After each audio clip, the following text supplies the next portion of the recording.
Hello student, welcome to Spectrum Academy. तर आज आपण पाहणार आहेत आपला टॉपिक आहे gravitation 10th class Maharashtra state board सायन्समधला। हा फिजिक्सचा एक पार्ट आहे आणि एकदम सोपा आणि मस्त इंटरेस्टिंग टॉपिक आहे की या टॉपिकमध्ये तुम्हाला ज्या कन्सेप्ट आहेत आपण रिअल लाईफमध्ये एक्सपिरियन्स करू शकतो। म्हणजे जो ग्रॅव्हिटेशन हा जो टॉपिक आहे आपला 10th क्लासमध्ये असलेला, तर या टॉपिकमधल्या सगळ्या कन्सेप्ट ज्या आहेत त्या आपल्या रिअल लाईफमध्ये आपण आपल्या आजूबाजूला पाहू शकतो। जसं की आपण पाहतो, समजा या ऑब्जेक्ट आहे, मी जर याला खाली सोडलं तर तो खाली पडतो, हे ग्रॅव्हिटेशनमुळे। तर ग्रॅव्हिटेशनबद्दल आपल्या सगळ्यांना माहिती, भरपूर काही माहिती, तरी आपण एका विशिष्ट प्रकारे एका वेगळ्या प्रकारे आपण याला शिकणार आहोत। नवीन काही गोष्टी तुम्हाला यातून कळतील की ज्या की तुम्हाला आत्तापर्यंत कधी तुम्ही ऐकल्या नसतील ग्रॅव्हिटेशनबद्दल। आणि त्याचबरोबर या ग्रॅव्हिटेशन टॉपिक्स थ्रू आपण आपल्या एक्झाम्समध्ये 10th क्लासच्या कसा स्कोर करू शकतो, कुठले क्वेश्चन येतात, हे सगळं मी या लेक्चर्समध्ये सांगणार आहे। हे याच्यावरचं पहिलं लेक्चर्स आहे। अशा प्रकारचे अनेक लेक्चर्स तुम्हाला आपल्या यूट्यूब चॅनलच्या प्लेलिस्टवरती मिळून जातील। त्या प्लेलिस्टमध्ये तुम्ही ग्रॅव्हिटेशन किंवा 10th क्लास सायन्स जरी सर्च केलं तर त्यामध्ये तुम्हाला सगळे लेक्चर्स मिळून जातील। हे पहिलं लेक्चर आहे। तर आजच्या लेक्चरमध्ये आपले पॉईंट्स काय असणार आहेत पहा। आपला आजच्या लेक्चरचा पॉईंट आहे force and motion, circular motion आणि सेंट्रिपिटल फोर्स। हे फर्स्ट लेक्चर आहे। फर्स्ट लेक्चरमध्ये आपण ग्रॅव्हिटेशन या टॉपिकमध्ये काही मोजक्याच कन्सेप्ट पाहणार आहोत, पण इंटरेस्टिंग वेनी। तर शेवटपर्यंत पहा, टाइमपास नाही होणार या ठिकाणी, याची गॅरंटी मी देतो। ठीक आहे, तर या ठिकाणी ग्रॅव्हिटेशन हा जेव्हा आपण टॉपिक पाहतो तर या टॉपिकमध्ये पहिला पॉईंट आपल्याकडे फोर्स अँड मोशन। आपण काय पाहतो? Force and motion. आता ग्रॅव्हिटेशनचा पूर्ण जो चॅप्टर आहे आपला, जो धडा आहे, या पूर्ण चॅप्टरमध्ये आपण काय काय पाहणार आहेत? सगळ्यात महत्त्वाचं पाहणार आहेत ग्रॅव्हिटेशन म्हणजे काय, नेमकं त्याचं इंट्रोडक्शन काय असेल त्याबद्दल। सेकंड पॉईंट आहे आपल्याकडे circular motion and centripetal force, जे की या लेक्चर्समध्ये कव्हर होईल। आणि नेक्स्ट पॉईंट आहे आपल्याकडे केप्लर्स लॉ, हे नेक्स्ट लेक्चरमध्ये कव्हर होईल। नंतर Newton universal law of gravitation, न्यूटनचा ग्रॅव्हिटेशनचा युनिव्हर्सल लॉ जो आहे तो पण यामध्ये शिकणार आहे, पण त्याच्या पुढच्या लेक्चर्समध्ये तुम्ही बाकीच्या लेक्चर्समध्ये पाहू शकता। हे लेक्चर 1 आहे, बाकीचे लेक्चर्स तुम्हाला मिळत जातील, त्या पुढच्या लेक्चर्समध्ये तुम्ही जाऊन ते पाहू शकता। नेक्स्ट आपल्याकडे आहे हा फिफ्थ पॉईंट असणार आहे acceleration due to gravity, gravitational force of the earth. म्हणजे आपल्याला माहिती आहे की ॲक्सिलरेशन ड्यू टू ग्रॅव्हिटी तुम्ही पाहिलं असेल, एखादा ऑब्जेक्ट जर आपण ॲटमधून सोडला तर खाली पडतो, तो खाली पडतो, त्याच्याकडे एक ॲक्सेलरेशन असतं, त्याचं acceleration due to gravity small जीनी दाखवतो, ज्याची व्हॅल्यू असते 9.8। आणि तो पण पॉईंट आपला कव्हर होणार आहे त्याच्यानंतरच्या नेक्स्ट लेक्चर्समध्ये, तुम्ही चेक करू शकता। नंतर फ्री फॉल, म्हणजे एखादा ऑब्जेक्ट जर या ठिकाणी सोडला तर तो फ्रीली फॉल होतो अंडर द ग्रॅव्हिटी, तर ही कन्सेप्ट आपली कव्हर होणार आहे। इस्केप व्हेलॉसिटी, हेही कन्सेप्ट कव्हर होणार आहे। तर एवढे पॉईंट्स आपण या लेक्चर सिरीजमध्ये पाहणार, जे की ग्रॅव्हिटेशनच्या एका लेक्चर सिरीजमध्ये। तर त्यामध्ये लेक्चर सिरीजचा हा पहिला लेक्चर आहे आपलं, ज्यामध्ये आपण पाहणार आहेत ग्रॅव्हिटेशनचं इंट्रोडक्शन आणि फोर्स म्हणजे काय, नेमकी फोर्सचे टाइप्स काय आहेत, आणि सेंट्रिपिटल आणि सेंट्रिफ्युगल फोर्स, आणि याच्यावरले कुठले क्वेश्चन्स एक्झामला येऊ शकतात तेही आपण यामध्ये पाहणार। तर शेवटपर्यंत तुम्ही पहा। तर आपल्याकडे पहा, what are the effects of the force acting on an object. तर तुम्हाला माहिती आहे की एखादा ऑब्जेक्ट असेल आणि त्या ऑब्जेक्टवरती फोर्सचा इफेक्ट काय होतो पहा। आता जनरली सगळ्यांना कॉमन गोष्ट माहिती असते, एखाद्या ऑब्जेक्टवरती जर फोर्स लागला तर तो ऑब्जेक्ट मोशनमध्ये येतो। हे खरं आहे मान्य, पण प्रश्न असा की फक्त फोर्स हा ऑब्जेक्टला मोशनमध्ये आणण्यासाठीच नाही आहे, तर अनेक इतर गोष्टी पण त्याला रिस्पॉन्सिबल, म्हणजे अनेक इतर गोष्टीसाठी पण तो रिस्पॉन्सिबल आहे। म्हणजे आपण जर फोर्स म्हटलं तर त्याचे अनेक काम आहेत आणि प्रत्येक ठिकाणी हा फोर्स त्याचं वेगवेगळं काम करतो। म्हणजे फोर्स काय असतील, आता जनरली जर आपण पाहिलं, या सिलेबसमध्ये आपण या टॉपिकमध्ये आपण 10th लेवलपर्यंत पाहणार, पण काही पॉईंट्स 11th लेवलचेही कव्हर करेल, जे की तुम्हाला या ठिकाणी कळाले तर 11th मध्ये पण तुम्हाला फायदा होईल आणि 10th ला तर होणारच आहे। What are the effects of the force acting on a object, म्हणजे एखाद्या ऑब्जेक्टवरती जर फोर्स ॲक्ट केला, समजा जर मी असं म्हणत असेल की माझ्याकडे एक ऑब्जेक्ट आहे या प्रकारे, आणि या ऑब्जेक्टवरती जर मी फोर्स अप्लाय केला, ओके, फोर्स अप्लाय केला, तर याच्यावरती काय इफेक्ट होऊ शकतो? आता तुम्हाला सगळ्यांना माहिती आहे काय इफेक्ट होऊ शकतो, तुम्ही कमेंटमध्ये सांगू शकता, किंवा तुम्ही व्हिडिओला पॉज करून कमेंटमध्ये सांगा, कळून जाईल मला की तुम्ही म्हणजे तुम्हाला काय माहिती त्यामध्ये। पहा, नाही तर मी सांगणारच आहे, पहा त्यामध्ये काय फोर्सचे काय इफेक्ट होतील। पहिला, जर ऑब्जेक्ट रेस्टमध्ये असेल, आपण त्याला फोर्स अप्लाय केला, ऑब्जेक्ट मोशनमध्ये येईल। सेकंड, ऑब्जेक्ट मोशनमध्ये आहे ऑलरेडी, तुम्ही त्याला अपोजिट डायरेक्शननी फोर्स अप्लाय, जसं की आपण सायकलला ब्रेक अप्लाय करतो, मोटरसायकलला ब्रेक अप्लाय करतो, तर ब्रेक लावणं म्हणजे त्याला अपोजिट डायरेक्शनला फोर्स लावणं। तर मोशनमधल्या ऑब्जेक्टला थांबवायचं असेल तरी फोर्स लागतो। नंतर जर एखादा ऑब्जेक्ट कॉन्स्टंट स्पीडनं जातोय, त्याची स्पीड वाढवायची आपल्याला, तरीही आपला फोर्स लागतो। त्याची स्पीड कमी करायची तरीही फोर्स लागतो। आणि जर एखादा ऑब्जेक्ट या डायरेक्शनला चालला, त्याची डायरेक्शन चेंज करायची तर फोर्स लागतो। तर फोर्स कशासाठी लागतो, जे इफेक्ट ऑफ फोर्सेस आहेत ते आपण पाहणार। तर फोर्स कशासाठी लागू शकतो, मी परत क्लिअरली पहा, पहिल्यापासून नोट डाऊन करून घ्या नोटबुकमध्ये, तुम्हाला माहिती पाहिजे फोर्स कशासाठी लागतो। फर्स्ट, ऑब्जेक्ट रेस्टमधल्या ऑब्जेक्टला मोशनमध्ये आणायचे, फोर्स रिक्वायर्ड आहे। मोशनमधल्या ऑब्जेक्टला रेस्टमध्ये आणायचे, फोर्सची गरज आहे, फोर्स रिक्वायर्ड आहे। एखादा ऑब्जेक्ट एका स्पीडनी चाललाय, 70 km/hच्या स्पीडनी जातो, त्याची स्पीड वाढवायची आहे, फोर्स पाहिजे. स्पीड कमी करायची आहे, फोर्स पाहिजे. एखादा ऑब्जेक्ट एका डायरेक्शनला जातोय, त्याची डायरेक्शन चेंज करायची आपला, किंवा हा ऑब्जेक्ट या डायरेक्शनला जाते, मला असा चेंज करायचा आहे, डायरेक्शन चेंज करायची, फोर्स पाहिजे. म्हणजे फोर्स कोणत्या गोष्टीसाठी लागतो, परत रिवाइज करतो पहा. फोर्स रेस्टमधल्या बॉडीला मोशनमध्ये आणण्यासाठी फोर्स लागतो, मोशनमधल्या बॉडीला रेस्टमध्ये आणण्यासाठी फोर्स लागतो. एखाद्या म्हणजे एखाद्या व्हेलॉसिटीने जात असेल तर व्हेलॉसिटी वाढवण्यासाठी किंवा स्पीड वाढवण्यासाठी फोर्स लागतो, स्पीड कमी करण्यासाठी फोर्स लागतो, आणि डायरेक्शन चेंज करण्यासाठी फोर्स लागतो. आता फोर्स लागत कशासाठी नाही, तर एखादा ऑब्जेक्ट आहे समजा, या ठिकाणी समजा हा आपल्याकडे ऑब्जेक्ट आहे, जर तो ऑब्जेक्ट कॉन्स्टंट व्हेलॉसिटीने जात असेल, व्हेलॉसिटी कशी असेल, कॉन्स्टंट असेल, तर मात्र त्याला फोर्सची गरज नाही आहे. लक्षात ठेवा, भरपूर जणांना हे कन्फ्युजन असतं की प्रत्येकाला वाटतं की एखादा ऑब्जेक्ट मोशनमध्ये आहे याचा अर्थ त्याच्यावरती फोर्स आहे. नाही, मोशनमध्ये येण्यासाठी फोर्स रिस्पॉन्सिबल असेल, पण मोशनमध्ये राहण्यासाठी फोर्सची गरज नाही आहे जर तो कॉन्स्टंट व्हेलॉसिटीने जात असेल. म्हणजे हा ऑब्जेक्ट आहे समजा, हा ऑब्जेक्ट कॉन्स्टंट स्पीडनं चालला आहे, त्याच्यावरती फोर्स आहे का, नाही. हां, मला जर याची स्पीड समजा फॉर एक्झाम्पल हा 20 मीटर पर सेकंडच्या स्पीडनं चालला आहे, बरोबर आहे, तर मला काय करायची, स्पीड वाढवायची, यस फोर्स लागेल. स्पीड कमी करायची, फोर्स लागेल. पण मला याला त्याच स्पीडनं जायचं आहे, म्हणजे 20 मीटर पर सेकंडच्या स्पीडने थोडा पुढे याला, इथे पण त्याला स्पीड किती आहे, 20 मीटर पर सेकंदाचा आहे, तर मला याची स्पीड वाढवायची नाही आहे किंवा कमीही करायची नाही, तर फोर्स लागणार नाही आहे. तर लक्षात ठेवा पक्क, जर एखादा ऑब्जेक्ट कॉन्स्टंट स्पीडनं जात असेल तर, किंवा कॉन्स्टंट व्हेलॉसिटीने जात असेल, त्याची डायरेक्शन बदलत नाही आहे, स्पीड वाढत नाही आहे, स्पीड कमी होत नाही आहे, तर त्याला कुठल्याही प्रकारच्या फोर्सची गरज नाही आहे. तो विदाऊट फोर्स एका ठिकाणून दुसऱ्या ठिकाणी मूव्ह होऊ शकतो. ते तुम्ही तुमच्या मित्रांना विचारा, कुठल्या मित्राला जायचं आणि विचारायचं, सांग बेटा की बोल की सांग की या ठिकाणी ऑब्जेक्ट आहे कॉन्स्टंट स्पीडनं चाललं, त्याच्यावर फोर्स आहे का नाही. तर प्रत्येकाच्या माइंडमध्ये हेच असतं की ऑब्जेक्ट आहे मूव्हिंगमध्ये आहे म्हणजे फोर्स आहे. लक्षात ठेवा, ऑब्जेक्ट मूव्हिंगमध्ये आहे म्हणजे फोर्स आहे असं म्हणता येणार नाही आहे. लक्षात, तुम्ही मित्रांसोबत बेट लावू शकता आणि त्यांना हरवू शकता, कारण प्रत्येकाला वाटतं, तुमच्या प्रत्येक मित्रांनाही हे वाटेल की ऑब्जेक्ट मोशनमध्ये आहे म्हणजे फोर्स आहे. नाही, ऑब्जेक्ट मोशनमध्ये, त्याची जर ऑब्जेक्टची स्पीड वाढत असेल तर फोर्स आहे, जर ऑब्जेक्टची स्पीड कमी होत असेल तर फोर्स आहे. पण जर ऑब्जेक्ट कॉन्स्टंट स्पीडनं जात असेल तर मात्र त्याच्यावरती फोर्स नसतो, कारण कॉन्स्टंट स्पीडनं चालला आहे म्हणजे ॲक्सेलरेशन काय असणार माहिती आहे आपल्याला, dv/dt असतं. 9th क्लासमध्ये आपण पाहिलं आहे. तर व्हेलॉसिटी कॉन्स्टंट असेल तर ॲक्सेलरेशन काय असणार आहे, 0, आणि आपल्याला माहिती आहे F = मास इंटू ॲक्सेलरेशन. जर ॲक्सेलरेशन 0 असेल तर फोर्स पण काय असेल, 0. म्हणजे कॉन्स्टंट व्हेलॉसिटीने जाणाऱ्या ऑब्जेक्टवरती फोर्स नसतो. तर मित्रांसोबत तुम्ही बेट लावू शकता आणि या बेटमध्ये तुम्ही जिंकणार, कन्फर्म आहे. ठीक आहे, तर या ठिकाणी आपल्याला कन्सिडर आता फोर्स कुठकुठले आपण पाहतो या ठिकाणी. ठीक आहे, तर आपल्याकडे फोर्स काय, इफेक्ट ऑफ द फोर्सेस. पहिल्यांदा change the direction of the motion object, moving object. आता या ठिकाणी सायकल आहे, एक मुलगा सायकलवरती जातो एका डायरेक्शनला, जर त्याला काय करायची, चेंज करायचे. काय चेंज करायचे, डायरेक्शन चेंज करायची. काय चेंज करायची, त्याची डायरेक्शन. म्हणजे सायकलवर तुम्ही या डायरेक्शनला जाता, तुम्हाला लेफ्टला टर्न घ्यायचा आहे किंवा तुम्हाला राईटला टर्न घ्यायचा आहे, तर फोर्स लागतो. लक्षात ठेवा. नेक्स्ट, मूव्ह अ स्टेशनरी ऑब्जेक्ट. मूव्ह करायचे, पण कोणाला मूव्ह करायचे, स्टेशनरी ऑब्जेक्ट. म्हणजे एक ऑब्जेक्ट थांबलेला आहे, समजा एक लेडीज आहे, त्या ठिकाणी ते आपण मॉलमध्ये गेल्यानंतर असतं ट्रॉली असते, ज्याच्यावरती आपण ज्या वस्तू आपण खरेदी केलेल्या आहेत त्या वस्तू त्यामध्ये ठेवतो आणि त्याला घेऊन पुढे जात असतो.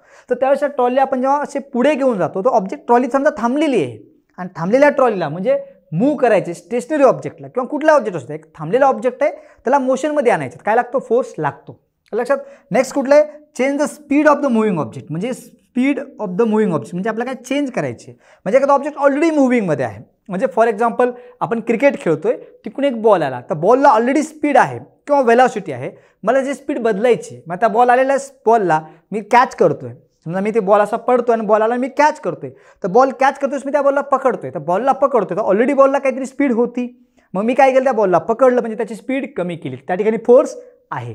किंवा एखादा बॉल मोशनमध्ये आहे या डायरेक्शनला आणि मी त्याला परत त्या डायरेक्शनला फोर्स दिला, म्हणजे मी त्या डायरेक्शनला त्याची स्पीड वाढवायची, तर मला काय करावं लागेल, फोर्स द्यावा लागेल. तर याही ठिकाणची फोर्स गरज आहे. फोर्स कधी गरज आहे, change the speed of the moving object. Moving ऑब्जेक्टची स्पीड चेंज करणं. चेंज म्हणजे लक्षात ठेवा, चेंज दोन प्रकारचे असतील. चेंज म्हणजे काय, एक तर स्पीड इन्क्रीज करू शकता किंवा स्पीड डिक्रीज करू शकता, दोन प्रकारचे चेंजेस असतील. म्हणजे स्पीड वाढवली तरी फोर्स लागतो, पण तो त्या स्पीडच्या डायरेक्शनला किंवा वेलोसिटीच्या डायरेक्शनला असेल. जर स्पीड कमी करायची असेल तर त्या अपोजिट डायरेक्शनला लागतो फोर्स. लक्षात. म्हणजे आपण मोटरसायकलवरती आहात आणि मोटरसायकलचं ॲक्सेलरेटर वाढवलं तर मोटरसायकलला फोर्स मिळेल, कोणत्या डायरेक्शनला, ज्या डायरेक्शनला मोटरसायकल जाईल त्याच डायरेक्शनला, म्हणून त्याची स्पीड वाढते. ते फोर्स देण्याचं काम कोण करतं, इंजिन. लक्षात. ते जर आपण ब्रेक अप्लाय केलं तर त्याची स्पीड काय होईल, कमी होईल, आणि स्पीड कमी व्हायला पण कोण रिस्पॉन्सिबल आहे, फोर्स. आता तो फोर्स कोण दिला, ब्रेकने दिला. आणि तो फोर्स त्याची स्पीड कमी करतो. म्हणजे स्पीड वाढवायची फोर्स लागतो, कमी करायची फोर्स लागतो. कमी करणं आणि वाढवण्याला चेंज म्हणतो. स्पीड चेंज करायची असेल तर आपला फोर्स लागतो. नेक्स्ट आहे change the shape and size of the object, है ना.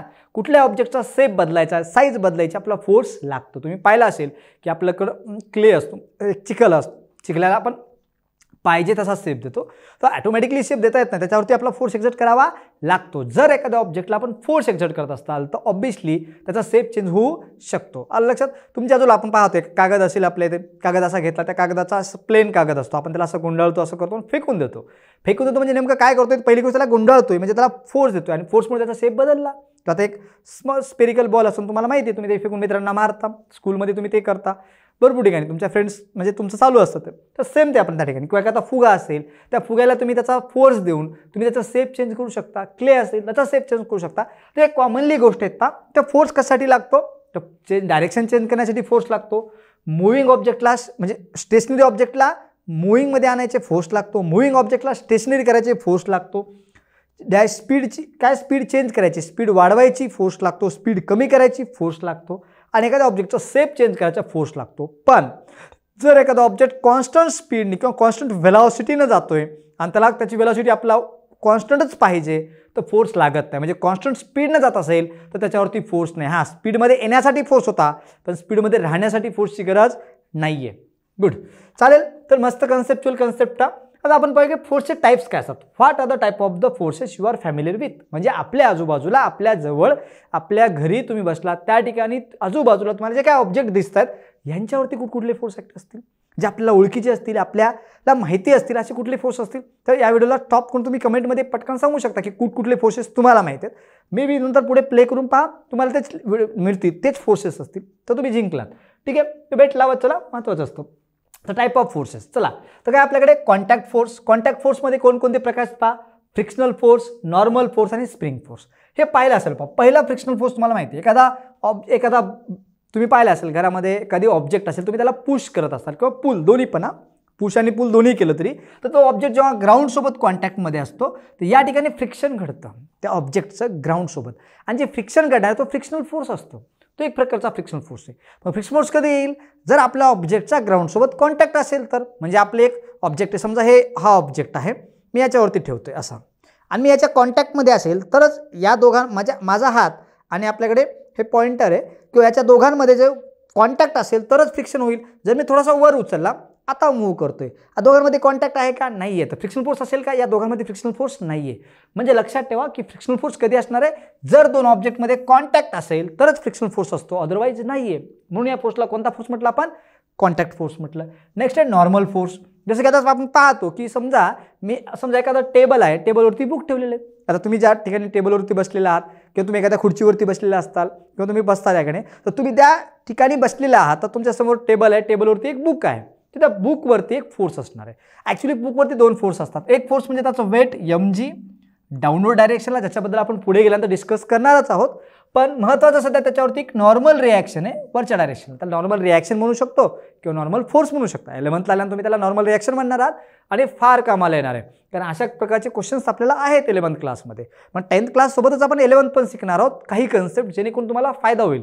आणि लक्षपूर्वक पहा, चला विसरायचं बिलकुल नाही आहे, कारण हे तुम्हाला पुढे कामाला येणार नाही. तर काही जण म्हणतील सर 10th क्लास आहे, पाठ करून झालं, एक्झाममध्ये लिहिलं, संपलं काम. नाही आहे. याच टॉपिकवरती, याच कन्सेप्टवरती 11thला पण नीटला, जेईला, सीईटीला सगळीकडे क्वेश्चन्स येतात, आणि त्या टाईमला वाटतं यार आता केलं असतं तर बरं झालं असतं. म्हणून आत्ताच वेळ आहे, आत्ताच करा. तेव्हा गेल्यानंतर पश्चाताप करण्यापेक्षा आता जर तुम्ही हा पॉईंट परफेक्टली केला तर तुम्हाला अडचण येणार नाही. तर नॉर्मल रिॲक्शन म्हणजे काय किंवा नॉर्मल फोर्स म्हणजे काय, की एखादा टेबलवरती जर ऑब्जेक्ट ठेवला, त्या ऑब्जेक्टवरती एक फोर्स आहे mg डाऊनवर्ड डायरेक्शनला, त्या बुकवरती समजा, पण बुक खाली जात नाही आहे, तर टेबल त्याच्यावरती का जात नाही, तर टेबल त्याच्यावरती जेवढा mg आहे तेवढाच नॉर्मल रिॲक्शन वर ॲक्ट करतं, तर नॉर्मल रिॲक्शन असेल किंवा नॉर्मल फोर्स म्हणू शकतो आपण. जसं आता मी या ठिकाणी उभा टाकलेला आहे, तर माझ्या ठिकाणी खाली जमीन आहे, तर मी ग्राउंडवरती उभा टाकलोय, तर माझा वेट ग्राउंडवर ॲक्ट होते. ग्राउंड माझ्यावरती जो फोर्स वरच्या डायरेक्शनला ॲक्ट करतं ती नॉर्मल रिॲक्शन आहे. जसं तुम्ही खुर्चीवरती बसलेला आहात, तर तुम्ही खुर्चीवरती बसला म्हणजे तुमचं वेट हे एक ॲक्शन म्हणून त्याच्यावरती ॲक्ट होतं. कोणावरती, त्या आपण काय ॲक्शन म्हणून त्या कशावरती ॲक्ट होतं, त्या खुर्चीवरती ॲक्ट होतं. तुम्ही पाहिलं असेल पहा, 9th क्लासमध्ये आपल्याकडे न्यूटन्सचे 3 लॉज पाहिले होते. त्यामध्ये एक लॉ होता पहा, ॲक्शन रिॲक्शन, तिसरा लॉ. बरोबर आहे, तुम्हाला ओळखलंय. आणि मला वाटतं सगळ्यांना हा पाठ असतो, प्रत्येकाला पाठ असतो, प्रत्येक जणाला. बाकी 2 लॉ विसरतात, ज्यांना 2 लॉ येत असतील त्यांनी कमेंटमध्ये सांगा यस सर आम्हाला येतात, मग खरं मानेल, कारण ते हुशार विद्यार्थी म्हणूयात आपण. कारण सरळ ज्यांना 2 लॉ माहिती असतील तर चांगली गोष्ट आहे, माहिती नसतील तर टेन्शन घेऊन नका. 11th 12thला परत येणार आहेत तुम्हाला, तुम्ही आज विसरला उद्या तुमच्या मागे तेच असणार आहे, म्हणून आजच करायचं. लक्षात. मग आपण जेव्हा हे पाहण्यात कोणता फोर्स आपण म्हटलं की वेट. मी जर एखाद्या तुम्ही सो फॉर एक्झाम्पल तुम्ही तुमच्या खुर्चीवर बसलेले आहात, तर खुर्चीवर बसल्याचा अर्थ काय की तुमचं वेट त्या खुर्चीवरती डाऊनवर्ड डायरेक्शनला वेट अप्लाय करते, म्हणजे एक mg एवढा फोर्स ॲक्ट करते कोणत्या डायरेक्शनला, खालच्या डायरेक्शनला. पण त्याच ठिकाणी मग जर तुम्ही खाली जायला पाहिजे पण तुम्ही खाली जाता का नाही, का जात नाही खाली, कारण तुमच्यावरती एक नॉर्मल रिॲक्शन वरच्या डायरेक्शनला ॲक्ट होती. मग ते नॉर्मल रिॲक्शन द्यायला कोण, खुर्ची द्यायली. म्हणजे आपण जसं न्यूटनच्या 3ऱ्या नियमानुसार जर एखादा ॲक्शनला रिॲक्शन होते, तुम्ही खुर्चीवरती बसताय, तुमचं वेट खाली आहे म्हणजे ती ॲक्शन झाली, तुम्हाला खुर्चीवरच्या डायरेक्शनला नॉर्मल रिॲक्शन देते म्हणजे ती रिॲक्शन झाली. तर प्रत्येक ॲक्शनला रिॲक्शन असते. तर तसंच तुम्ही जर खुर्चीवर बसला असताल तर तुमच्यावरती तुम्ही वेट खुर्चीवरती ॲक्ट करताय एक फोर्स म्हणजे तुमचं वेट, आणि खुर्ची तुमच्यावरती एक फोर्स ॲक्ट करते, त्याला म्हणतो आपण नॉर्मल रिॲक्शन. नॉर्मल रिॲक्शन खुर्ची तुमच्यावरती ॲक्ट करते, तुम्ही वेट खुर्चीवरती ॲक्ट करता, दोन्ही इक्वल असतील तर काही प्रॉब्लेम नाही.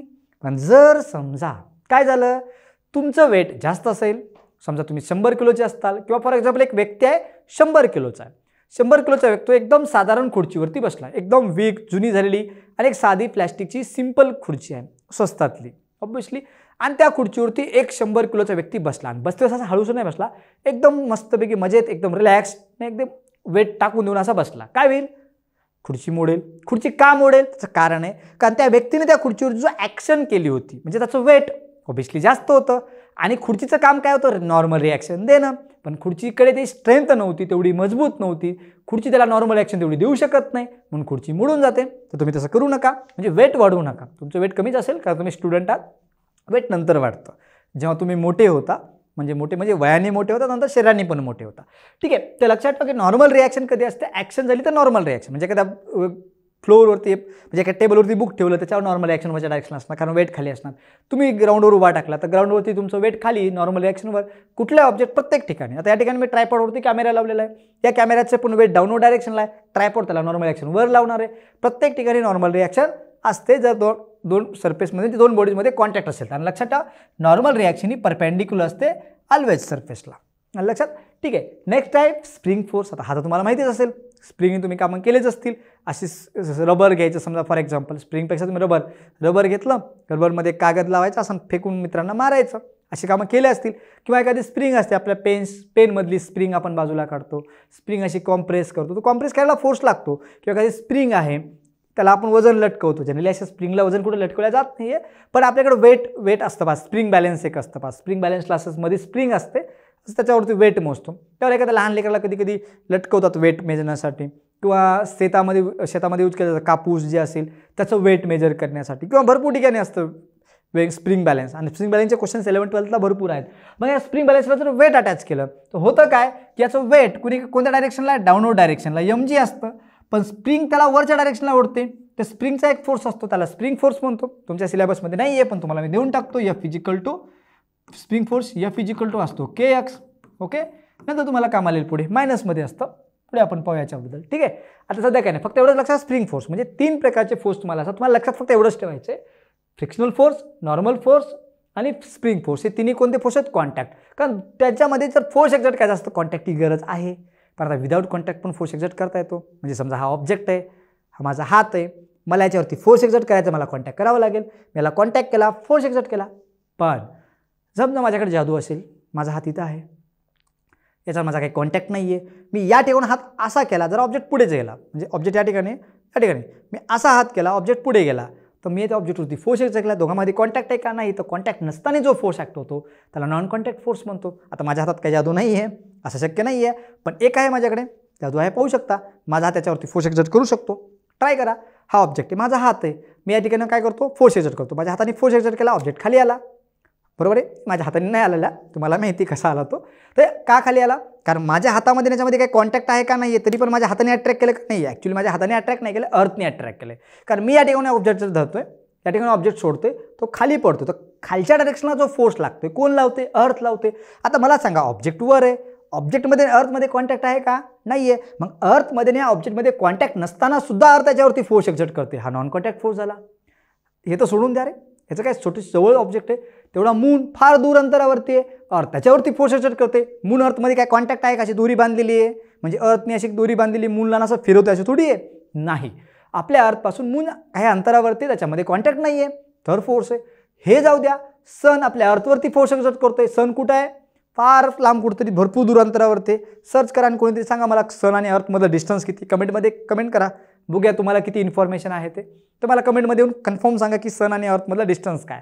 तर सन आणि अर्थमध्ये तर सन तेवढा दूर असून पण आपल्यावरती फोर्स एक्झर्ट करतो. हेही जाऊ द्या, अनेक ठिकाणी आहेत, स्टार आहेत, भरपूर दूर अंतरावर गॅलेक्सीचे, ते प्रत्येक ऑब्जेक्ट आपल्यावरती फोर्स एक्झर्ट करतोय. ते आपण पुढे पाहणार त्या टॉपिक्समध्ये.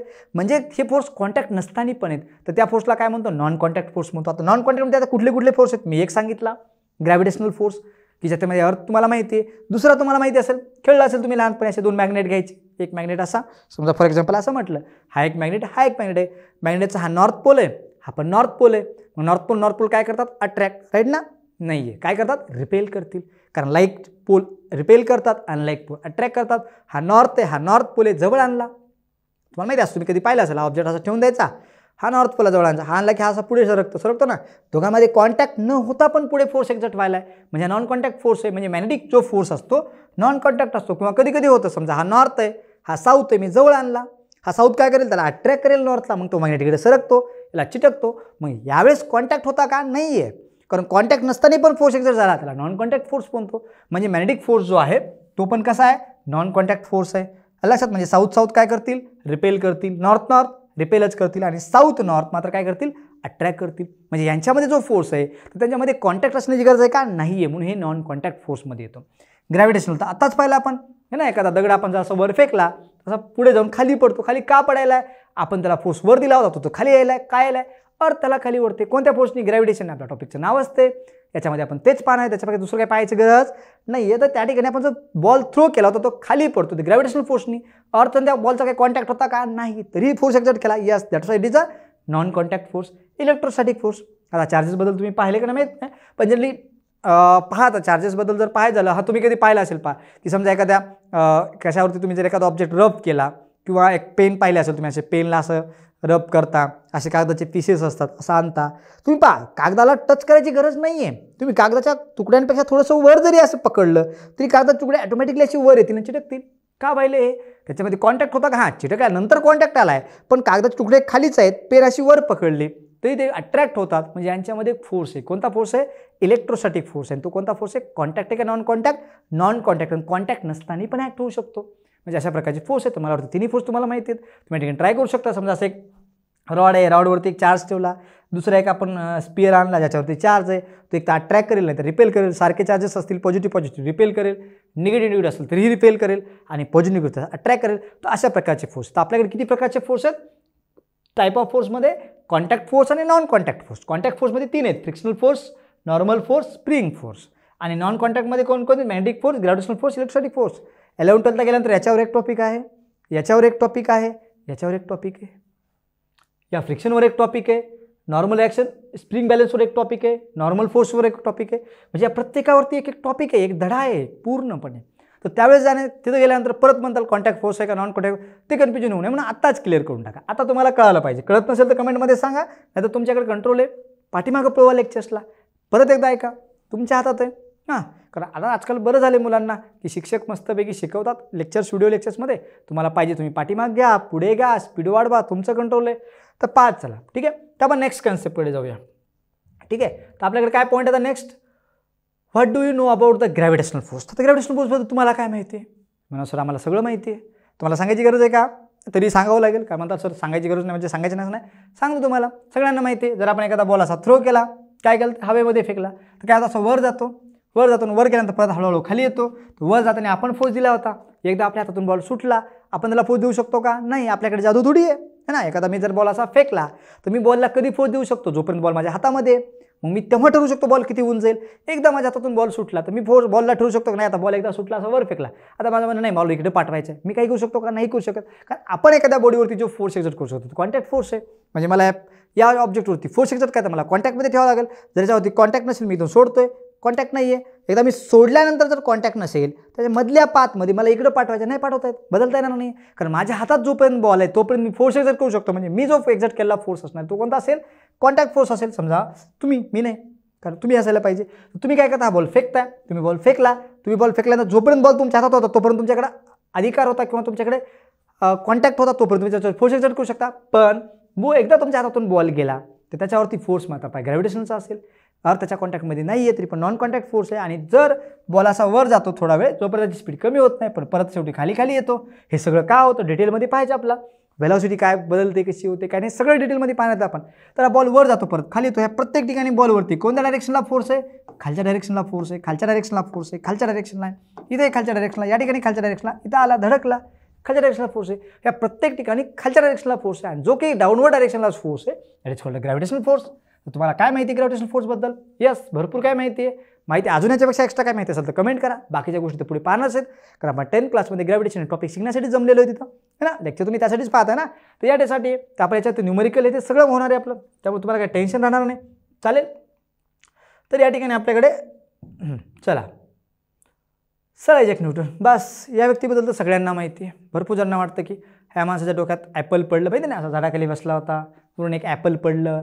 ॲपल पडल्यानंतर काय झालं, ॲपल खाली पडलं मस्तपैकी. त्या ॲपलहून त्याला असं वाटलं की कोणतरी अट्रॅक्ट करतं आहे, मग त्याच्यावर त्याने ग्रॅव्हिटेशनचा शोध लावला. तुम्हाला वाटत असेल काय डोक्याला किटकिट लावली त्यानं, जर शोध लावला नसता तर बरं झालं असतं. त्याच्या नारळाच्या झाडाखाली बसला असता तर बरं, एक नारळ पडला असतं, पटकन वर उंच आहे, डोक्यात पडला असता, मेला असता ग्रॅव्हिटेशनमुळे, ग्रॅव्हिटेशनचा शोधही लागला नसता. असं प्रत्येकाला ओढू शकतं, पण लक्षात ठेवा ग्रॅव्हिटेशनचा शोध लावला त्यांना, म्हणून तुम्ही आज जगताय. आज तुम्ही जे मोबाईल वापरताय त्या मोबाईलला इंटरनेट पाहिजे. इंटरनेट कोणामुळे मिळतं आहे, सॅटेलाईटकडून येतं, टावर सॅटेलाईटकडे, सॅटेलाईटचं तुम्हाला जे कनेक्शन मिळतं, तुमच्या मोबाईलला जे रेंज येते, ही सगळी त्या सॅटेलाईटमुळे. सॅटेलाईट का फिरेल तर भोवती, यानं शोध लावला म्हणून. याने जर ग्रॅव्हिटेशनचा शोध लावला नसता, ग्रॅव्हिटेशनबद्दल माहिती नसतं लोकांना, तर आज ग्रॅव्हिटेशन जर कोणाला माहीत नसतं, सॅटेलाईट पाठवता आले नसते, ते फिरले नसते, तुम्हाला इंटरनेट भेटलं नसतं. तर लक्षात ठेवा कुठल्या सायंटिस्टने जर शोध लावला असतो तो तुमच्या फायद्यासाठी असतो. तुम्हाला कळत नाही, तुम्हाला वाटतं आम्हाला अभ्यास करावा लागायला आहे, त्याला काय लागलं आहे, नाही, त्याने अभ्यास करूनच दिला आहे. तुमच्यापेक्षा टॅलेंट होता माणूस, एका फील्डमध्ये नाही अनेक फील्डमध्ये कामं केली त्यानं. सगळ्यांना माहिती ग्रॅव्हिटेशनचा शोध आयझॅक न्यूटनने लावला आहे. नंतर न्यूटन काय his laws of motion, equation, laws of motion सगळं केलं त्यांना भरपूर ठिकाणी. त्याने काय लॉज ऑफ मोशनची लॉज शिकले, तुम्ही गेल्या टॉपिक म्हणजे 9th क्लासमध्ये शिकले असेल लॉज ऑफ मोशनमध्ये. त्यामध्ये न्यूटनने मोशनचे लॉज सांगितलेले आहेत, त्याचबरोबर इक्वेशन बनवले आहेत. थिअरी ऑफ ग्रॅव्हिटी त्याचं नाव होतं बुकचं काय, प्रिन्सिपिया. तर प्रिन्सिपिया नावाच्या बुक्समध्ये मोशनचे लॉज सांगितले, त्याचबरोबर ग्रॅव्हिटेशनबद्दल सांगितलं आहे. या टॉपिकमध्ये आपण फक्त ग्रॅव्हिटेशनबद्दल बोलणार. ग्रॅव्हिटेशन नेमकं काय सांगतं, की ग्रॅव्हिटेशन सांगतं की एखादा ऑब्जेक्टवर दुसरा ऑब्जेक्ट कसा फोर्स एक्झर्ट करतोय. तर त्यांना मास असेल तर ते त्यानं सांगितलं, त्याला मॅथमॅटिकली रिप्रेझेंट केला, आणि न्यूटननी सांगितल्यामुळे आज आपल्याला कळतं. त्यांना न्यूटन्सला जर कळालं नसतं, त्यांना जर सांगितलं नसतं काय झालं असतं, तर आपल्याला काहीच फायदा झाला नसता. आज आपण इथं राहिलो असतो जंगलामध्ये फिरत, नाही तेवढं झालं नसतं समजा, पण ग्रॅव्हिटेशनबद्दल कळालं असतं, पण तेवढे जास्त कळालं नसतं आपल्याला. ठीक आहे, तर लक्षात ठेवा त्यांनी शोध लावला म्हणून आज आपण या ठिकाणी बसून पाहू शकतो. ठीक आहे, Newton with his theory of gravity mathematical, म्हणजे न्यूटन काय with his theory of gravity mathematically derived Kepler's law. मग त्याने केप्लर्स लॉचं डेरिव्हेशन केलं. केप्लर्स लॉ आपण पुढे शिकणार आहोत. न्यूटनने काय केलं, ग्रॅव्हिटीचा शोध लाव, म्हणजे ग्रॅव्हिटीचं म्हणजे केप्लर्सच्या लॉचे जे प्रूफ होते ते ग्रॅव्हिटीनं दिले लक्षात. नंतर काय केलं, Newton did the ground breaking work in the several areas. Actually भरपूर जणांना वाटतं ना न्यूटनला काय लागले, फिजिक्समध्ये शोध लावले आणि बसला, आम्हाला सगळे सब्जेक्ट करावं लागतं, आम्हाला हिस्ट्री आहे, आम्हाला जिओग्राफी आहे, मॅथ आहे, सायन्स आहे, सायन्समध्ये फिजिक्स, केमिस्ट्री, बायोलॉजी, असं भरपूर जणांना वाटतं. पण त्यानेही भरपूर गोष्टीमध्ये काम केलं. न्यूटन कशामध्ये होता, लाईटमध्ये काम केले, प्रिझमचे अनेक लॉज बनवलेत, लाईटचे पण प्रॉपर्टी त्यांना स्टडी केली होता. सुरुवातीला पहिला लाईटवरती स्टडी करणारा सायंटिस्ट होता. नंतर हीटबद्दलही स्टडी केली. हां, जे तुमचे मोटरसायकल चालते ना, हीट इंजिन असतं मोटरसायकलमध्ये, पेट्रोल बर्न होतं चालतं, त्याच्यामधले अनेक डिस्कवरी त्याच्या नावाने बिचारायच्या. साऊंड आहे, आपण साऊंड ना, तुम्ही डीजे लावता, भारी वाटतं ऐकायला. आता तुम्ही जो साऊंड ऐकताय माझा तुमच्या मोबाईलच्या स्पीकर थ्रू, या साऊंडवरती पण त्यांना स्टडी केली होती, म्हणून तर आज तुम्हाला सगळ्या गोष्टी भेटत आहेत लक्षात. त्याचबरोबर मॅथमॅटिक्समध्ये पण अनेक प्रकारच्या नवीन मॅथमॅटिक्सच्या ब्रँचेस सुरू केल्या त्यांनी. त्या माणसाने नवीन ब्रँचेस सुरू केल्या आणि त्या ब्रँचेस आपण आज पाहतोय. त्याच्यामुळे आज आपण एवढं पुढे आलो. तुमच्याकडे जो मोबाईल वापरला त्यासाठी लागणारं सगळं सायन्स, सगळी टेक्नॉलॉजी त्याच्याच बेसवर आहे. म्हणजे सगळ्या गोष्टी तुमच्याकडे आहेत. तुम्ही मोबाईल खेळता ना, तो मोबाईलच्या वेळेस मोबाईलवरती हेवी गेम्स खेळता, ते गेम्स खेळतोच मोबाईल हीटअप होतो. मग त्या हीटला कमी कसं करायचं, न्यूटन्स लॉज ऑफ कूलिंग त्यानं सांगितलं आहे. म्हणजे तुमचा मोबाईल गेम खेळताना गरम झाला असेल त्याला थंड कसं करायचं त्याचा लॉ त्याने सांगितलेला आहे. किती फायद्याचं आहे बा, तर झाला असं तुमचा मोबाईल गरम होऊन फुटला असता, त्यांनी लॉ जर सांगितले नसतं. तर लक्षात ठेवा, तर त्यांनी केलेलं जे काम आहे ते फार चांगलं काम आहे आणि त्या कामाबद्दल तुम्ही त्यांना अप्रिशिएट करणं गरजेचं आहे. तर कोणाकोणाला न्यूटन्स आवडतो तर कमेंटमध्ये मला सांगा की न्यूटन कोणाकोणाला आवडतो. हां, तुम्हाला न्यूटन आवडत असेल तर सांगा त्यांना. काही जण असतील न्यूटन आवडत नाही, त्यांनी सांगा. बघूयात आपण त्यांना कोण शहाणे आहेत की ज्यांना न्यूटन आवडत नाही. माझं एकच म्हणणं आहे, मग न्यूटननी जे शोध लावले त्या गोष्टी सोडून द्या. पहिले तुम्ही तुमचा मोबाईल सोडा, बघूया मग न्यूटन आवडत नाही असं म्हणत असाल तर बिलकुल न्यूटन आवडणारीच कमेंट करायची खाली. ठीक आहे. He invented new branch of the mathematics, calculus नावाची एक ब्रँच बनवली. He was the first scientist to construct the reflecting telescope बनवला, ज्याच्या थ्रू आज आपण दुसऱ्या प्लॅनेटवरती पाहू शकतो. तर रिफ्लेक्टिंग, त्याच्या अगोदर रिफ्रॅक्टिंग टेलिस्कोप होता, त्यांनी रिफ्लेक्टिंग टेलिस्कोप बनवला. ठीक आहे. त्या गोष्टी तुम्हाला थोड्या येऊ शकतात, जास्त काही नाही आहे, पण गरजेचे आहेत पुढे गेल्यानंतर. नंतर आपल्याला फोर्स अँड मोशन. आता फोर्स अँड मोशन पाहिजे तर आपल्याला पाहिले फोर्स किती असतो, डायरेक्शन चेंज करायचं असेल तर आहे, ऑब्जेक्टला स्टेशनरी ऑब्जेक्टला मूव्ह करायचे फोर्स लागतो, स्पीड वाढवायची किंवा कमी करायची म्हणजे चेंज करायचं तर फोर्स लागतो, शेप बदलायचा असेल फोर्स लागतो. तर force is necessary to change the speed as well as direction of the motion of object. तर फोर्स कशासाठी लागतो, स्पीड चेंज करण्यासाठी, स्पीड कमी करण्यासाठी, स्पीड वाढवण्यासाठी, डायरेक्शन चेंज करण्यासाठी, मूव्हिंग ऑब्जेक्टला रेस्टमध्ये आणण्यासाठी, रेस्टमध्ये ऑब्जेक्टला मोशनमध्ये आणण्यासाठी, सेप चेंज करण्यासाठी, एवढ्यासाठी फोर्स लागतो. जर कोणी विचारलं ना असं पटपट उत्तर देऊन टाकायचे की फोर्स कशासाठी लागतो, पुढचं काहीतरी वेगळं सांगून टाकतो. आपण अशा खटकड्या लाईनने सांगायचं फोर्स कशासाठी लागतो, स्पीड वाढवायची फोर्स लागतो, स्पीड कमी करायची फोर्स लागतो, रेस्टमधल्या बॉडीला मोशनमध्ये आणायचे फोर्स लागतो, मोशनमधल्या बॉडीला रेस्टमध्ये आणायचे फोर्स लागतो, एका डायरेक्शनला ऑब्जेक्टला दुसऱ्या डायरेक्शनला पाठवायचे फोर्स लागतो. लक्षात. तर अशा प्रकारे फोर्सची गरज लागते. पटपट सांगून घ्यायचे सगळे, नोट डाऊन करून चला. कशात मी ते लिहून जरी नाही तुम्ही लिहून घ्या, कारण ते गरजेचं तुमच्यासाठी आहे. तर फोर्स कशासाठी लागते तुम्हाला कळाला असेल. चालेल. तर आपण पाहण्यात आता कन्सेप्ट आहे सर्क्युलर मोशन आपल्या टॉपिकमध्ये. याच्यावरती तुम्हाला बोर्ड एक्झाममध्ये क्वेश्चन येऊ शकतो की सर्क्युलर मोशन म्हणजे काय. तर सर्क्युलर मोशन, सर्क्युलर म्हणजे सर्कलमध्ये दिले, सर्कल है ना. सर्क्युलर म्हणजे सर्कलेलं मोशन नाही, सर्क्युलर मोशन म्हणजे सर्कलमध्ये होणारं मोशन. लक्षात. तर motion of the particle along the circumference of circle is called circular motion. लक्षात. त्याचं एक्झाम्पल देऊया आपण. म्हणजे सर्कम्फरन्स माहिती आहे तुम्हाला सगळ्यांना, हे सर्कल आहे आपल्या समजा या ठिकाणी. हे एक्झाम्पल आहे. पहिलं एक्झाम्पल काय, मून रिव्हॉल्व अराउंड द अर्थ. अर्थच्या भोवती समजा ही अर्थ, त्याच्या भोवती मून आहे, तो कसा मूव्ह व्हायला आहे, ही सर्कल आहे, या सर्कलच्या सर्कम्फरन्सवरती मूव्ह व्हायला आहे. मग एखाद्या सर्कलच्या सर्कम्फरन्सवरती along the circumference of circle जर मोशन होत असेल तर त्या मोशनला काय म्हणतो, सर्क्युलर मोशन म्हणतो. म्हणजे motion of particle along the circumference of circle is called circular motion. एखादा पार्टिकल सर्कलच्या सर्कम्फरन्सवर जात असेल, म्हणजे या ठिकाणी मून आहे, हे सर्कल आहे, मून काय केलं त्या सर्कलच्या सर्कम्फरन्सवरती मूव्ह होते अर्थच्या अराउंड, तर हे कोणतं मोशन आहे, सर्क्युलर मोशन. जर कोणी विचारलं सर्क्युलर. दुसरं एक्झाम्पल काय, same planet in the solar system revolve around the sun. म्हणजे आपले जे सगळे प्लॅनेट आहेत, कोणकोणते प्लॅनेट असतील सगळेच आपल्याकडे, मर्क्युरी आहे, व्हेनस आहे, अर्थ आहे, मार्स आहे, नंतर आपल्याकडे काय ज्युपिटर आहे, युरॅनस आहे, नेपच्यून आहे, सॅटर्न आहे, ॲस्ट्रॉइड बेल्ट आहेत, कॉमेट्स आहेत, असे अनेक ऑब्जेक्ट्स आहेत जे कोणाभोवती फिरतात, सनभोवती फिरतात. सनभोवती फिरत असल्यामुळे त्यांचं मोशन जे पाहिजे ते सर्क्युलर मोशन आहे. आता काही जण म्हणते सर इलिप्टिकल आहे, इलिप्टिकल मोशन सर्क्युलर असू शकतं का, यस. कारण लक्षात ठेवा सर्क्युलर मोशन म्हणजे सर्कम्फरन्स ऑफ सर्कल होती फिरला पाहिजे, पूर्ण सर्कल कंप्लीट करावा असा काही नियम नाही आहे. म्हणजे समजा फॉर एक्झाम्पल एखादा ऑब्जेक्ट एवढा जरी मूव्ह झाला तरी तो सर्क्युलर मोशन आहे. यस. तुम्ही मोटरसायकलने टर्न घेताय किंवा सायकलवरती तुम्ही जाताय, तुम्ही टर्न घेतला लेफ्ट साईडला, टर्न घेतो जो छोटासा सर्कलचा पार्ट आहे, पूर्ण सर्कल आहे का, नाही, सर्क्युलर मोशन आहे. तुम्ही तो टर्न घेताय, समजा असं सरळ आले, इथून टर्न घेतला, असं सरळ गेले, तर इथं सर्क्युलर मोशन आहे का, नाही. इथं सर्क्युलर मोशन आहे का, नाही. पण इथं जर टर्न घेतो तिथं सर्क्युलर मोशन आहे. तर सर्क्युलर मोशन असण्यासाठी कंप्लीट सर्कल करा असं कुठं डेफिनेशन दिले का बघा बरे. Motion of particle along the circumference of circle is called circular motion. Circumference of circular जर मोशन होत असेल त्याला सर्क्युलर म्हणायचं. यामध्ये कुठेच दिलं नाही की कंप्लीट सर्कल झालंच पाहिजे. म्हणजे मून समजा इथून असा पूर्ण फिरायला म्हणजे सर्क्युलर मोशन झालं का, नाही आहे. समजा मून इथून इथपर्यंत गेला, एवढं मोशन जरी पाहिलं तरी सर्क्युलर आहे.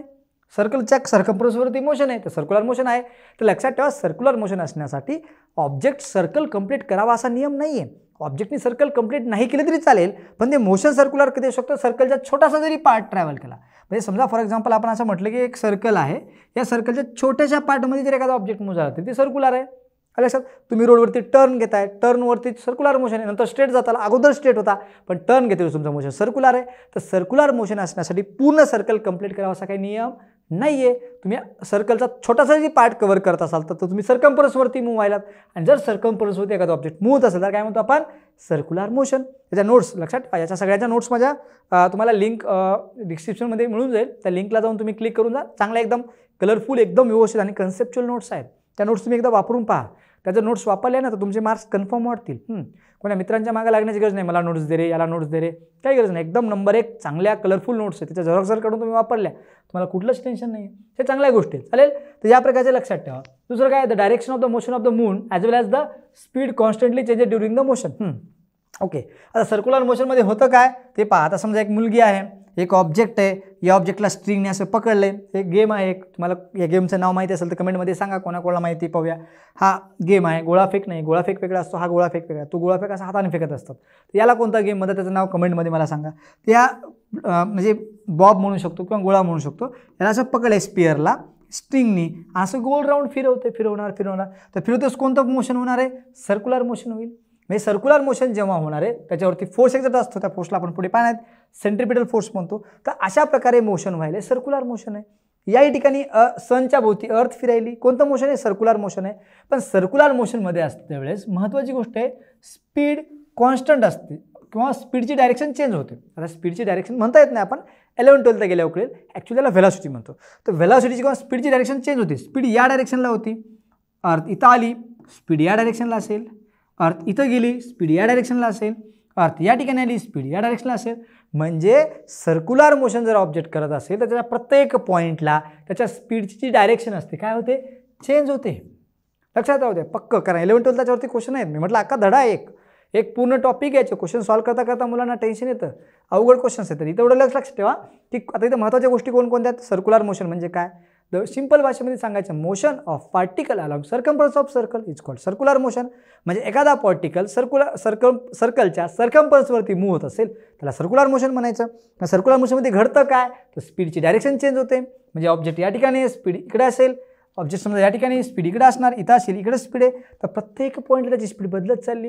म्हणजे ऑब्जेक्टची जी स्पीड असणार ती चेंज होत राहते. का चेंज होते, डायरेक्शन चेंज व्हायली स्पीडची, म्हणजे स्पीडची डायरेक्शन चेंज होते. लक्षात ठेवा, स्पीडची मॅग्निट्यूड नाही आहे, डायरेक्शन आहे. मॅग्निट्यूड पण चेंज होऊ शकते, पण स्पेशली डायरेक्शन चेंज होते सर्क्युलर मोशनमध्ये. सर्क्युलर मोशनची प्रॉपर्टी हे लक्षात ठेवा, प्रॉपर्टी महत्त्वाची आपल्याला. ओके, नेक्स्ट आता आपल्याकडे सेंट्रिपिटल फोर्स आहे. आता सिंपल आहे, मी आपलं कोणतंही मोशन व्हायला तर लक्षात ठेवा, इथे बोललो तर आपण डायरेक्शन चेंज व्हायली. समजा आपली अर्थ आहे, या डायरेक्शनला आली, डायरेक्शन चेंज झाली का नाही. थोड्या वेळाने इथं आली, या डायरेक्शनला गेली तर डायरेक्शन चेंज व्हायली. तर आपलं माहिती आहे, आपण थोड्या वेळापूर्वीच पाहिलं, जर एखादा ऑब्जेक्ट डायरेक्शन चेंज होत असेल तर फोर्सची गरज आहे. मग या ठिकाणी डायरेक्शन चेंज व्हायली म्हणजे इथं फोर्स आहे. मग तो फोर्स कुठं असणार आहे, टुवर्ड द सेंटर. त्या फोर्सला नाव काय, सेंट्रिपिटल फोर्स. मग सेंट्रिपिटल फोर्स म्हणजे काय, त्याचं नावच आहे सेंट्री म्हणजे सेंटरकडे, पिटल म्हणजे टुवर्ड सेंटर. तर सेंट्रिपिटल फोर्स म्हणजे फोर्स टुवर्ड द सेंटर. म्हणजे त्याचे डेफिनेशन कसं सांगू शकतो, म्हणजे असा फोर्स जो की एखाद्या ऑब्जेक्टवर ॲक्ट व्हायला कुणीकडे, सेंटरवरती. म्हणजे जर एखादा ऑब्जेक्ट सर्कलच्या सर्कम्फरन्सवरती फिरत असेल, एखादा ऑब्जेक्ट काय होत असेल, सर्कलच्या सर्कम्फरन्सवरती जर फिरत असेल तर त्याच्यावरती सेंटरच्या डायरेक्शनला जो फोर्स ॲक्ट होतो त्याला सेंट्रिपिटल फोर्स म्हणतो. मग हा फोर्स दिले पाहिजे या ठिकाणी definition, force act any object moving along the circle किंवा moving along the circumference of circle. किंवा एखादा ऑब्जेक्ट एखाद्या सर्कलच्या सर्कम्फरन्सवरती मूव्ह होत असेल किंवा एखाद्या सर्कलच्या अलॉंग मूव्ह होत असेल तर काय होतं, त्याच्यावरती एक फोर्स असतो.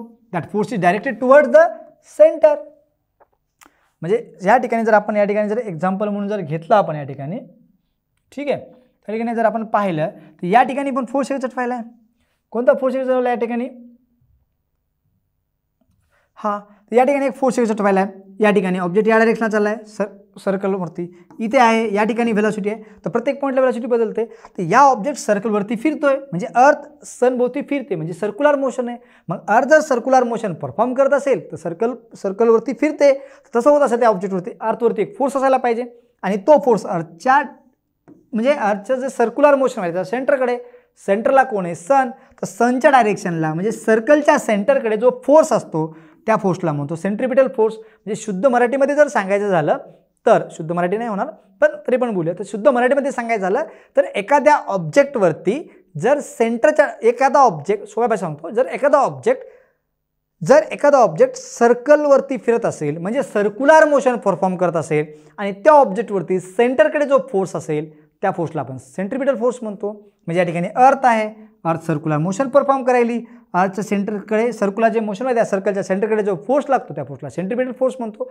डेफिनेशन एकदम सिंपल आहे, force act on any object म्हणजे कुठल्याही ऑब्जेक्टवरती फोर्स ॲक्ट होत असेल, कुठला, मुव्हिंग अलॉंग द सर्कल म्हणजे एखाद्या सर्कलच्या अलॉंग मूव्ह होणाऱ्या ऑब्जेक्टवरती जर फोर्स एक्झर्ट होतील कोणत्या डायरेक्शनला, toward the centre of the circle and that force is called centripetal force.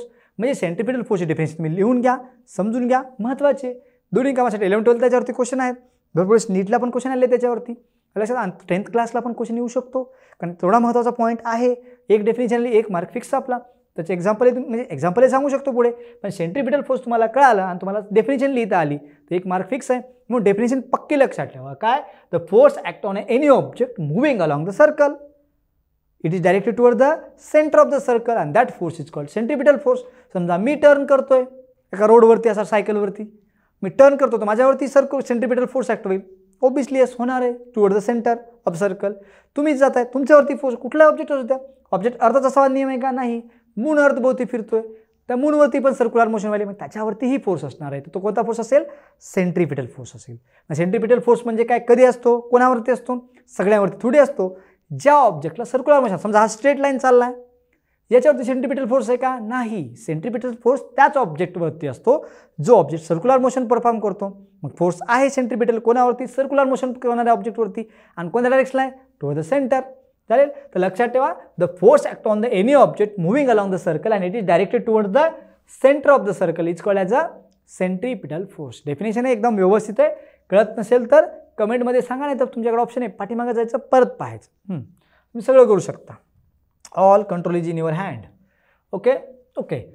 Moon goes around the earth in a circular orbit. तर त्या ठिकाणी सेंट्रिपिटल फोर्स आहे. सेंट्रिपिटल फोर्स द्यायचं काम कोण करतं? आता या ठिकाणी प्रश्न आहे का सेंट्रिपिटल फोर्स यायला कशामुळे? समजा आता ही मुलगी आहे, या मुलीच्या हातात स्पिअर आहे, त्या स्पिअरला फिरवतोय, पण तुम्ही जर लक्षपूर्वक पाहिलं तर स्ट्रिंग आहे. मग ही मुलगी या स्पिअरला फोर्स देते टुवर्ड द सेंटर. तो फोर्स कोणामुळे यायला आहे? स्ट्रिंगमधल्या टेन्शनमुळं. तर सेंट्रिपिटल फोर्स देणारा कोणतरी पाहिजे. त्या ठिकाणी स्ट्रिंग सेंट्रिपिटल फोर्स द्यायली. त्याच प्रकारे काय केलं? समजा अर्थ आहे, अर्थ मूव्ह व्हायली कोणाभोवती? सनभोवती. मग सन अर्थवरती एक फोर्स एक्झर्ट करायला आहे. कोणत्या डायरेक्शनला आहे? सनच्या डायरेक्शनला. तो एक सेंट्रिपिटल आहे. तो सेंट्रिपिटल फोर्स कोण असणार आहे? Gravitational force. म्हणजे moon goes around the earth in a circular orbit. Necessary centripetal force is provided by gravitational force. मी म्हटलं ना की तुम्हाला एका दगडाला असं गोल फिरवायचे, दगडाला तुम्ही दोरी बांधणार, दोरी बांधून तुम्ही फिरवताय, म्हणजे त्या दगडाला सर्क्युलर मोशन होण्यासाठी जो फोर्स पाहिजे तुम्ही कशातून दिला? त्या स्ट्रिंग थ्रू दिला. म्हणजे तो सेंट्रिपिटल फोर्स आहे. स्ट्रिंगचं काम आहे सेंट्रिपिटल फोर्स देणे. आता अर्थ आणि मूनमध्ये काय तर दोरी नाही आहे, तशी स्ट्रिंग नाही आहे, तर अर्थ त्या मूनला स्वतःभोवती फिरवते. लक्षात की अर्थच्या भोवती मून फिरतोय. मग अर्थच्या भोवती जर मून फिरत असेल तर मूनवरती अर्थ काहीतरी फोर्स एक्झर्ट करते असली पाहिजे, कारण त्या मूनचं सर्क्युलर मोशन व्हायला तर सेंट्रिपिटल फोर्स असेल आणि तो centripetal force toward the centre असणार आहे. आणि तो फोर्स कोण प्रोव्हाइड करते? अर्थचा ग्रॅव्हिटेशनल फोर्स. किंवा असं म्हणू शकता अर्थ सनभोवती फिरायली तर सर्क्युलर मोशन आहे, तर त्याच्या ठिकाणी लागणारा फोर्स आहे आणि तो फोर्स कोणत्या डायरेक्शन असणार? Toward the centre. तो फोर्स, त्या फोर्सला नाव आहे सेंट्रिपिटल फोर्स. मग तो सेंट्रिपिटल फोर्स या ठिकाणी कोण द्यायला? Tension in the string. String नाही आहे या ठिकाणी, तर या ठिकाणी फोर्स कोण द्यायला? Gravitational force. तर लक्षात ठेवा, तर ग्रॅव्हिटेशनल फोर्स हा सेंट्रिपिटल फोर्सचं काम करतो आणि त्यामुळे सर्क्युलर मोशन घडतं आणि त्यामुळेच अर्थ सनभोवती आणि अर्थ सनभोवती आणि सन गॅलेक्सीभोवती आणि अर्थभोवती मून अशा प्रकारे मोशन होत असतं, त्याला सर्क्युलर मोशन म्हणतो. तर ठीक आहे, तर या प्रकारे हा टॉपिक या ठिकाणी संपला आहे. पहिले लेक्चर आहे. दुसरे लेक्चर्स तुम्हाला प्लेलिस्टमध्ये मिळून जातील, नाही तर यूट्यूब आपल्या चॅनलवरती जायचं, सबस्क्राईब करून टाका. या सबस्क्राईब केलं म्हणजे तुम्हाला पुढचे लेक्चर्स ऑटोमॅटिकली नोटिफिकेशन मिळेल. मी नवीन लेक्चर टाकलं की. आणि ॲक्च्युली लक्षात ठेवा, आपण 11-12चे पण लेक्चर्स बनवतो, तुम्हाला तेही कामाला येतील. फ्रीमध्ये पाहायचे का, पैसे द्यायची गरज नाही, फक्त सबस्क्राईब तेवढं करून टाका, नोटिफिकेशन बेल पण प्रेस करा. हां, आणि या ठिकाणी स्कॅनर आहे. त्या स्कॅनरला जर तुम्ही स्कॅन केलं तर तुम्हाला त्याचं आपलं ॲप्लिकेशन आहे, ते ॲप्लिकेशन डाउनलोड करा. त्याची लिंक मी डिस्क्रिप्शनमध्ये पण देऊन टाकेल. ते डाउनलोड ॲप्लिकेशन केलं, त्यामध्ये फ्रीमध्ये नोट्स आहेत, तुम्हाला फ्रीमध्ये नोट्स आहेत, तुम्हाला त्याच्याकडून रुपये घेतला जाणार नाही आहे. नोट्स आहेत, तर नोट्स वापरा. व्हिडिओ लेक्चर्स आहेत, 11-12चे लेक्चर्स आहेत, त्यामध्ये 9-10चे लेक्चर्स आहेत, सगळे लेक्चर्स आहेत. तुम्हाला सगळे लेक्चर्स त्या ठिकाणी अवेलेबल आहेत, नोट्स अवेलेबल आहेत. तुम्ही वापरा, तुमच्या बहीण भावांना द्या, सगळ्यांना वापरू द्या, एकदम फ्री आहे. चालेल, तर या ठिकाणी आपण थांबूया, भेटूयात याच टॉपिकच्या नेक्स्ट लेक्चरमध्ये. आणि आठवणीनं पाहायचं आणि मित्रांसोबत शेअर पण करत चला. कारण तुम्हाला वाटत नाही मला समजलं तर मित्रांना नाही सांगणार, असं करू नका. सगळ्यांना कळू द्या. लेक्चर्स आहेत आणि मराठीमध्ये बनवतोय फक्त तुमच्यासाठी. चालेल, थँक्यू. भेटूया नेक्स्ट लेक्चरमध्ये. धन्यवाद.